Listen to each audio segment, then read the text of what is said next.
Ei você estudante, já está sabendo da novidade? O Jaleco está de cara nova. A plataforma foi totalmente reformulada e está com um visual mais intuitivo e moderno. Com a página inicial mais organizada, você agora pode buscar por um assunto rapidamente e acessar o conteúdo por disciplinas, cursos, categorias, sistemas e vídeos, de forma simples e intuitiva. Também é possível continuar as videoaulas de onde parou e acompanhar melhor a produtividade dos seus estudos com um painel inteligente que contabiliza o conteúdo que você estudou. Além disso, o novo Jaleco tem o espaço Sala de Aula, para você fazer anotações em um caderno digital e acessar com mais facilidades os materiais extras, como os mapas mentais, resumos e e-books. Jaleco, a melhor plataforma para o estudante de medicina. Oferece agora uma experiência única para o seu estudo.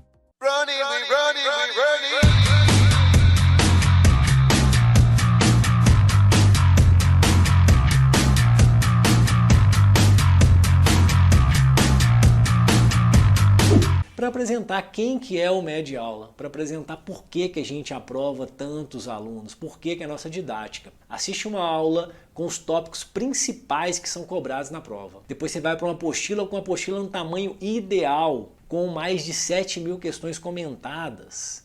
E mais toda a nossa retaguarda com flashcard, com simulados, com provas por especialidade, com aplicativo. Nós estamos aqui para mostrar que você tem uma outra opção para você se preparar para a prova de residência. Meu Deus, será que eu vou fazer isso o resto da minha vida acadêmica, nos próximos 30 anos? Quando eu me aposentar, o que é que eu vou ter deixado de contribuição para o meu mundo? E fazendo essa pergunta, eu não tive como sair da resposta. Não, você tem que fazer alguma coisa além da universidade. Você tem que deixar uma contribuição para o mundo. Você tem que transformar a sua pesquisa em alguma coisa que seja útil fora da universidade. Ei, quer aprender inglês de verdade sem sair de casa? Como assim sem sair de casa? Além das aulas presenciais, a Top English também oferece aulas online. Mas essas aulas gravadas não funcionam direito. Independente de ser aula presencial ou online, na Top English você interage ao vivo com o professor. Eu posso fazer no celular? Claro, computador, celular, de onde você estiver, no horário em que você escolher. Descomplique e venha finalmente aprender o inglês que você tanto espera. Vem pra Top English!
Boa tarde a todos! Em nome da Liga Acadêmica de Saúde e Biotecnologia da Universidade Federal do Vale do São Francisco, dou as boas-vindas a todos os participantes do primeiro simpósio de biotecnologia do Vale do São Francisco. Esse evento está sendo organizado inteiramente pela LASBTech, de forma gratuita e ao vivo.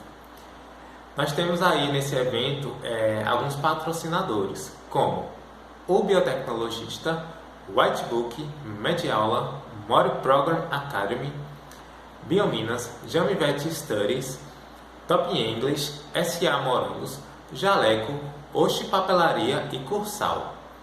Para a nossa palestra intitulada Bioinformática aplicada à saúde e diagnóstico clínico, temos aí a nossa convidada, a doutoranda Raquel Riuso. faz seu doutorado atualmente pelo programa Interunidades em Bioinformática da Universidade de São Paulo. E também ela é bioinformata no Hospital Albert Einstein.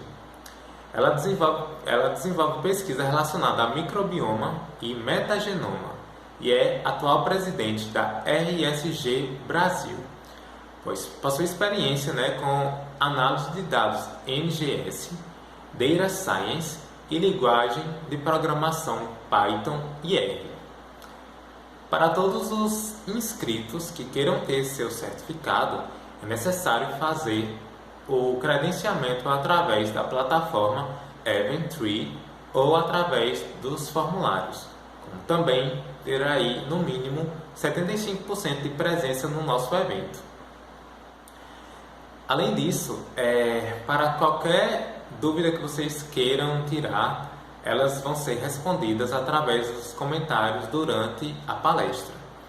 Então,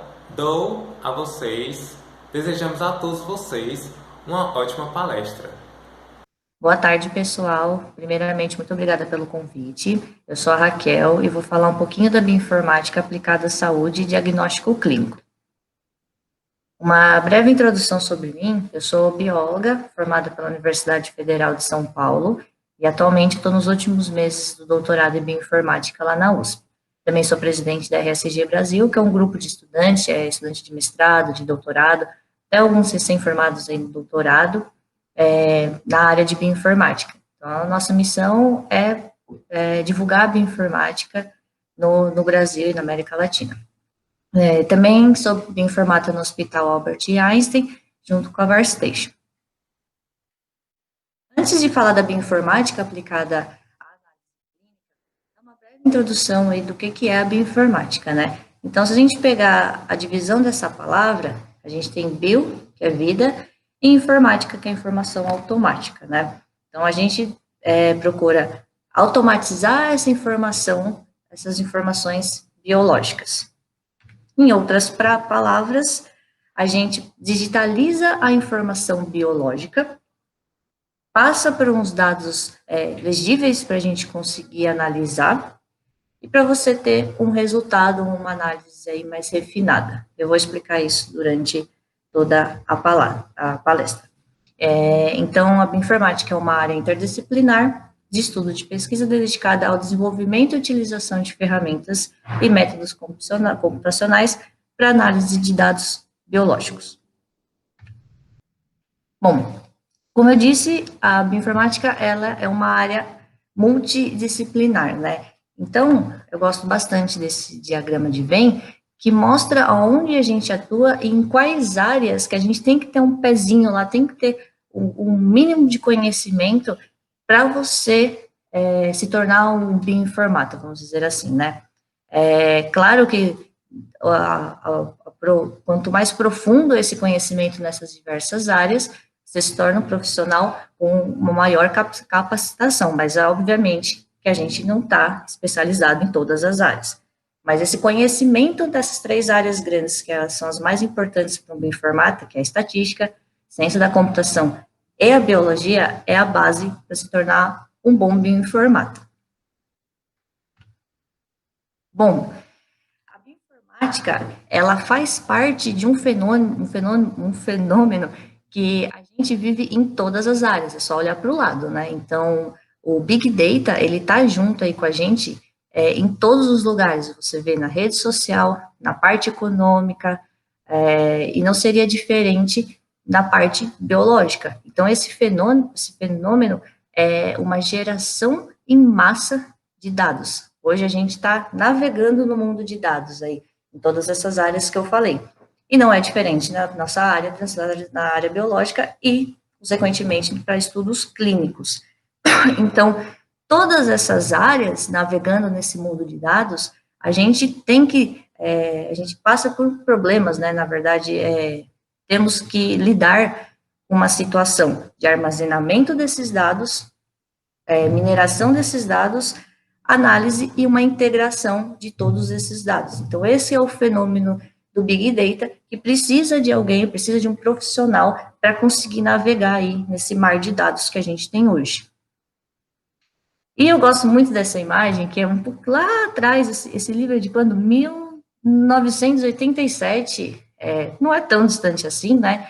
As primeiras sequências que foram geradas, o GenBank, ele existe até hoje, é um banco de dados bem famoso na bioinformática, mas as primeiras sequências geradas eram guardadas em livros e CDs.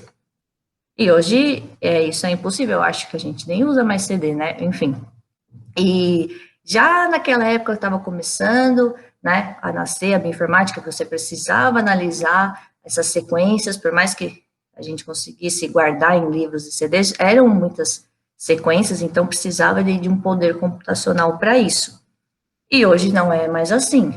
Hoje a gente tem uma dificuldade muito maior. Então, o armazenamento, ele está muito diferente, a gente guarda, geralmente, em clusters, em nuvens, em banco de dados especializados para isso, existem um N banco de dados para dados de bioinformática, isso já seria uma palestra à parte, porque cada lugar tem um banco de dados. E também ferramentas, né, linguagens de programação, a gente precisa se adaptar para conseguir aí navegar por esses dados. Bom, e isso só foi possível porque esse gráfico, acho que todo mundo aí que tem um pezinho na bioinformática já viu, que é o custo que antigamente, lá em 2001, quanto que custava você sequenciar um genoma, por exemplo, e quanto que está custando aqui em 2019. Tem uma queda muito brusca a partir dos anos 2000 aqui, 2005 aí, no preço desse sequenciamento. Então, o preço cai, aumenta a quantidade de dados que a gente consegue sequenciar. Então, hoje, a gente está navegando nesses dados por conta desse preço que diminuiu. Então, todo mundo está sequenciando dados. Chama atenção aqui também por que diminuiu o preço, né, de sequenciamento, porque novas tecnologias surgiram. Então, eu apresento aqui a né, então, é o MySeq, NextSeq, NextSeq e o NovaSeq, da Illumina. Então, essas máquinas, elas baratearam o preço do sequenciamento e geram muitos dados, né? Óbvio, tem outras empresas aí, outras tecnologias diferentes também, que são aqueles long reads, que eu não vou citar aqui, porque basicamente o que a gente mais utiliza na análise clínica são essas máquinas. E agora, vamos para o que interessa, né? Onde que a bioinformática, ela entra na medicina personalizada, nas aplicações clínicas, né? Então, resumindo, né, esse slide aqui, essa entrada para o nosso tema de hoje, a bioinformática, ela entra nas aplicações clínicas para medicina personalizada. Então, quando a gente fala de bioinformática nas análises clínicas, a gente está falando de um diagnóstico personalizado, um diagnóstico individual do paciente. A gente vai sair daquele panorama que, o que você pode ter, pode ser várias coisas, né? Tem um leque de opções, e olhar direto no paciente, olhar no gene do paciente e ver, é isso. Então, você tem essa alteração, talvez cause isso, A, B e C. Então, é uma medicina voltada ao indivíduo e não ao geral. E isso eu estou falando bem resumidamente, mas a partir do momento que você tem informações individuais, você consegue também traçar e mapear um panorama global ou populacional. Então, eu trouxe alguns exemplos. O primeiro é o exoma. Então, o que seria esse exame? A gente sabe que, só relembrando um pouquinho, como é formado o nosso DNA, né? Então, ele é formado por exons e introns.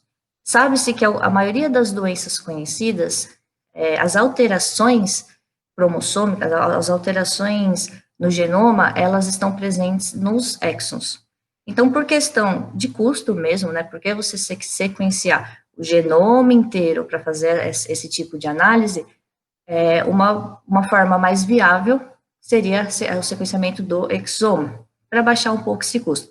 Você pode sequenciar o genoma todo? Pode sequenciar o genoma todo, vão ter várias informações, mas em alguns casos, não é só com exoma você já consegue responder muita coisa.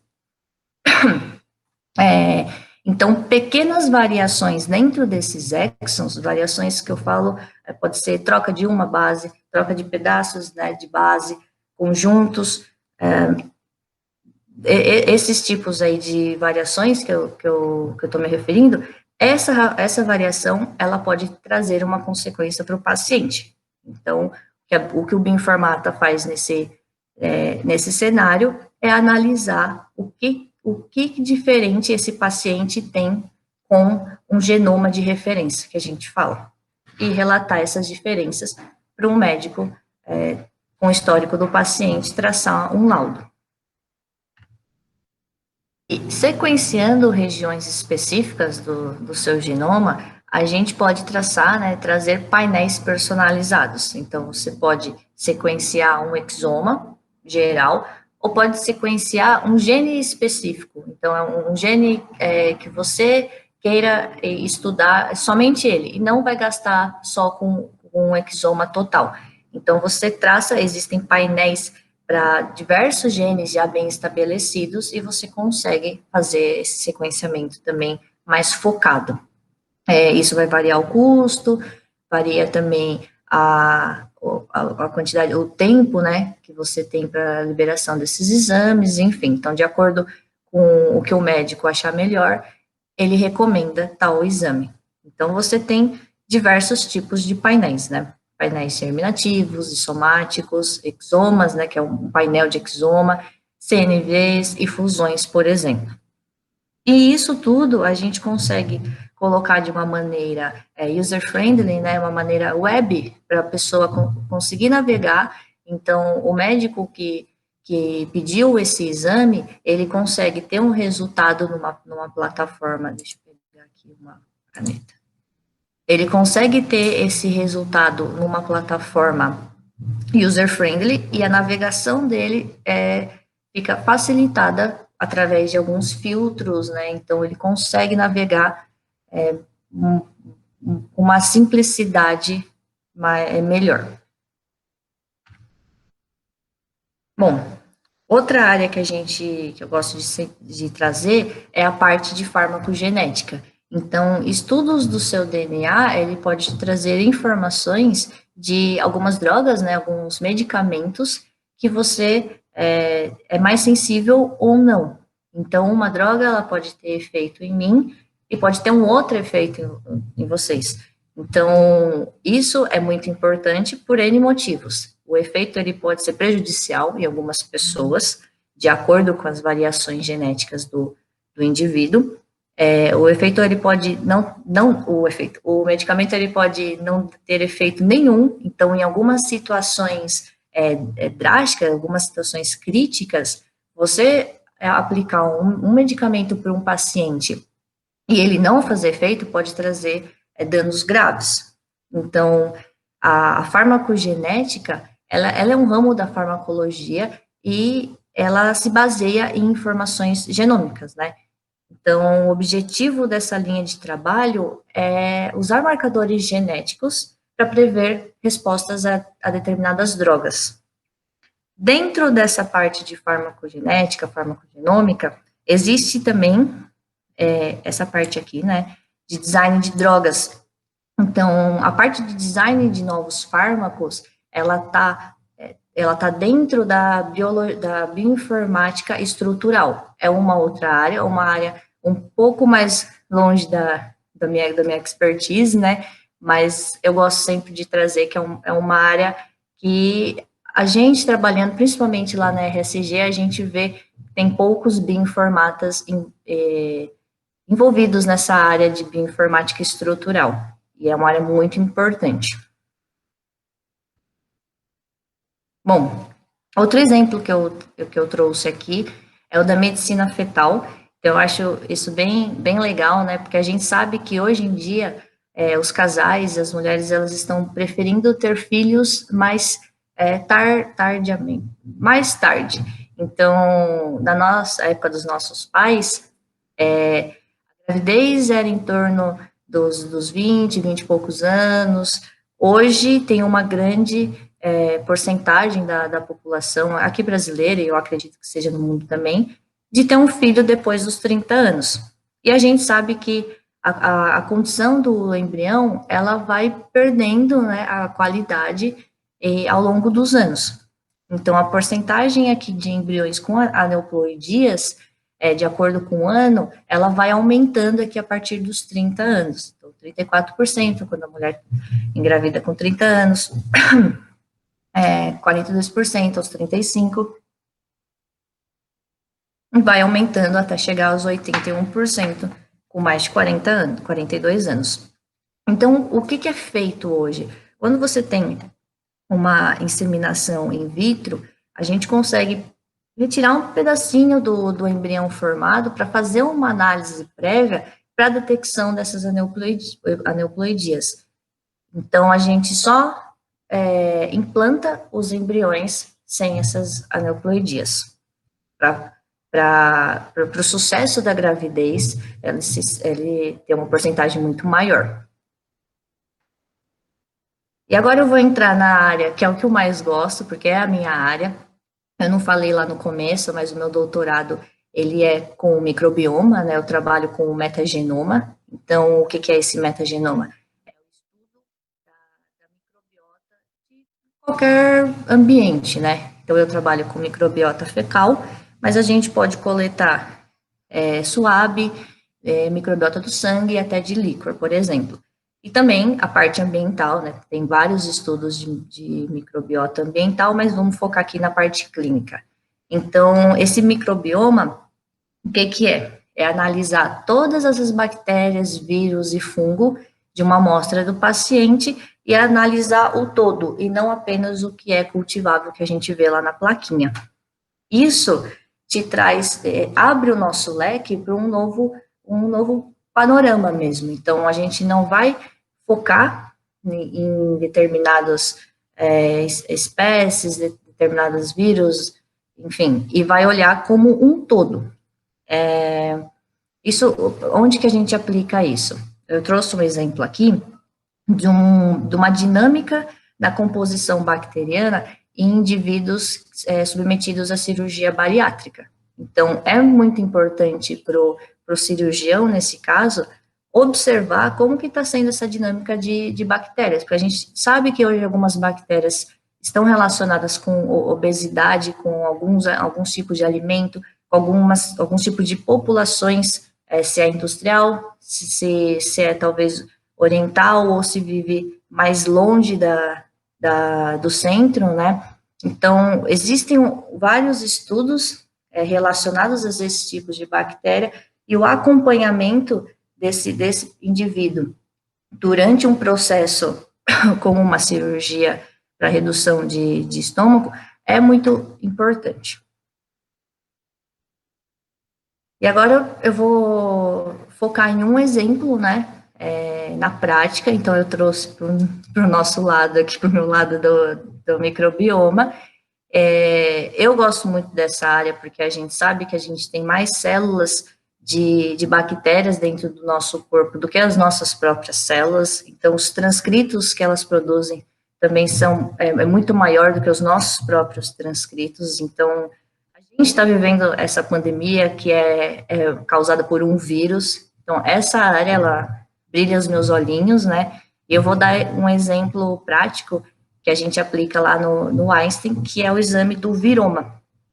Então, eu aproveitei essa pandemia para trazer um exame totalmente com metagenômica, totalmente bioinformática e bem atual, envolvendo a detecção de vírus num paciente. Então, como eu disse, a gente sabe que a gente tem uma comunidade muito grande de micro-organismos no nosso corpo inteiro, né? E o que a gente faz nesse exame? É extrair esse DNA desses micro-organismos, sequenciar com uma daquelas máquinas que eu mostrei no meio da palestra. Então, a gente vai gerar um arquivo, que a gente chama de arquivo FASTQ. tem as sequências de todos os micro-organismos que estão lá, e a partir desse FASTQ, a gente tem refinado, tem várias análises, né, uma caixinha de ferramenta, para chegar até o finalzinho, que é o laudo. Eu vou contar para vocês como é que funciona isso. Esse exame é dividido em duas partes, então a gente tem a parte laboratorial e, em seguida, a parte de bioinformática. Então, a partir da amostra fresca, a gente extrai o RNA, tem um segundo passo para transformar esse RNA em cDNA, para a gente conseguir analisar, a preparação da biblioteca, seguida do sequenciamento de nova geração. Aquele sequenciamento vai gerar aqueles FASTQ, aqueles arquivos, né, o arquivo texto normal, e ele é submetido depois para essa segunda parte de bioinformática. Então, a primeira coisa que um bioinformata faz, isso em todos os pipes, em todos os exames que envolvem bioinformática, é a checagem de qualidade. Então, existe um controle de qualidade primário para a gente trabalhar só com sequências de alta qualidade. A segunda parte é remover a contaminação e também o DNA de humano, porque como as amostras, elas são provenientes de humano, obviamente do paciente, mesmo na parte laboratorial, a gente tentando tirar o máximo desse material genético, ele entra também, é sequenciado. Então, por bioinformática, a gente consegue retirar esses reads, que a gente chama, né, esses fragmentos de sequência. Depois dessa remoção, a gente tenta classificar essas sequências, montar as sequências, aí o pipe mais detalhado, depois, se alguém tiver dúvida, vocês podem me perguntar, mas resumidamente, a gente consegue ter um primeiro round de classificação, encontrar os nossos patógenos ou não, e um segundo, que é um de validação, que mapear esses patógenos em algum genoma de referência, que a gente acredita que seja ele, para recuperar mais sequências desse patógeno. E, por fim, a gente tem uma confirmação e um report. Então, depois de todo aquele pipeline, a gente consegue encontrar aqui, por exemplo, aqui a gente encontrou o coronavírus. Esse gráfico de pizza aparece, é muito pouquinho, tem um monte de coisa aqui, mas eu não trouxe o número, mas a quantidade de sequência, ela é gigante. Então, esse Phago MS2 é o nosso controle. Então, ele tem que estar presente mesmo, a gente sabe que ele tem que estar lá. Então, ele vai trazer uma grande quantidade. Algumas bactérias sempre aparecem também, como eu disse, a gente sequencia tudo que tem nessa amostra. E esse coronavírus, quando a gente vai entrando, vai recuperando o genoma dele, passa pela segunda checagem, a gente vê que ele realmente estava presente lá, e aqui já é o genoma completo do SARS-CoV-2. A gente consegue, em alguns casos, dependendo da carga viral, claro, a recuperação do genoma completo do patógeno. E, por fim, chegamos no laudo final, que a gente reporta isso ao médico, e ele tem todas as informações do conteúdo GC, do tamanho do genoma, uma referência no dados públicos, e para facilitar o laudo, o encaminhamento desse paciente. E o que é legal aqui, eu trouxe alguns exemplos dos vírus que a gente já detectou por essa técnica, então a partir de amostras de sangue, oral, líquor e alguns tecidos, a gente consegue identificar e diferenciar os tipos de vírus. Então, tanto para as hepatites, a gente sabe também que dengue, chikungunya é muito próximo, né? Então, a gente consegue diferenciar esses dois grupos. Conseguimos também identificar os pacientes com coronavírus e recuperação do genoma completo de muitos deles. E eu destaco que esse arenavírus, que foi um caso que aconteceu em janeiro, desse ano, que era um vírus que não era reportado há muitos anos. Então, foi uma surpresa, a gente viu que o paciente, ele tinha vários fugiu a palavra, sintomas, vários sintomas, por exemplo, de hepatite, fizeram diversos testes para hepatite, mas ninguém imaginava que o paciente tinha um arenavírus, até porque ele não era reportado há muitos anos atrás. E esse exame, ele consegue captar diversos vírus, e não só aquele teste específico que a gente faz aí na maioria das rotinas em vários hospitais. Então, a gente está mudando o paradigma e saindo dessas pescagens individuais, dessa varinha, testa hepatite A, testa hepatite B, testa dengue ou testa chikungunya, e vindo para esse paradigma aqui, que é você pegar tudo e ver o que aparece. E nessa de pegar tudo, a gente pode descobrir coisas novas. Bom, eu fecho, então, a minha apresentação com essa informação aí. Se vocês curtiram, se vocês têm interesse em seguir na área de bioinformática, eu só citei alguns exemplos, não são só essas, tá? Mas vamos exemplificar aqui que existe uma graduação, quem quiser seguir na área de bioinformática, já na graduação, existe a bioinformática biomédica na USP, biotecnologia com ênfase em bioinformática na UFRGS. E pós-graduação, já muitas universidades oferecem essa pós-graduação, mestrado e doutorado, a USP, a FMG, o FTPR, LNCC. E especialização, que é essa pós-graduação lato sensu, lá no Instituto de Ensino e Pesquisa do Hospital Albert Einstein, também temos esse curso. E outra coisa que eu queria divulgar é a semana da RSG, então vou aproveitar esse espaço aqui e convidá-los todos para a nossa semana. Os 2 simpósios, eles são totalmente gratuitos e serão online. O primeiro simpósio do dia 30 de novembro tem como tema o genoma humano, e o segundo simpósio tem como tema o drug design. Então, tem tudo a ver com essa parte clínica, né, que eu falei agora. E, seguido desses simpósios, a gente vai oferecer 5 mini cursos, esses são pagos, né, individualmente, mas aguardem aí que vão ter mais informações. Muito obrigada, segue o meu contato, eu quero agradecer novamente a todo o pessoal, toda a organização do evento, e estou disponíveis a quaisquer dúvidas que eu possa responder. Muito obrigada. A LASBTech agradece pela sua participação, em especial a participação da doutoranda Raquel Riuso por aceitar o nosso convite. Queria lembrar a todos que nós também temos o apoio da Universidade Federal do Vale do São Francisco, como também da Pró-Reitoria de Extensão. Além disso, para os inscritos que queiram ter o seu certificado, é necessário fazer o credenciamento através da plataforma Eventtree ou através do nosso formulário. E, além disso, ter 75% de presença. Então, contabilizem, pessoal. Sobre os sorteios, nós temos alguns e eles estão sendo elaborados através do nosso Instagram, que é @lasbtech. Então, fiquem atentos a toda a nossa programação. Aproveitem!